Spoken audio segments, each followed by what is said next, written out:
গত সপ্তাহে এই দরবারের মাহফিল, এই সপ্তাহে এই দরবারের মাহফিল, সামনের সপ্তাহ এই দরবারের মাহফিল। এত জোরে কই না, কাল গুণ হইব, খবরদার। গত শুক্রবার গেছে আমার সামান্য প্রতিষ্ঠানের মাহফিল।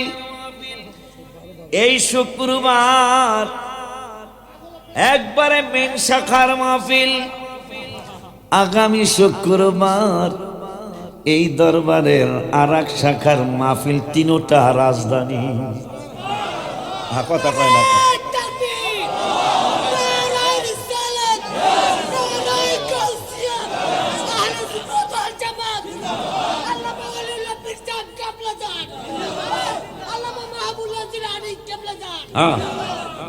যা কয় কো, যা কয় কো, আমরা জিন্দাবাদী কব, ঠিক কিনা?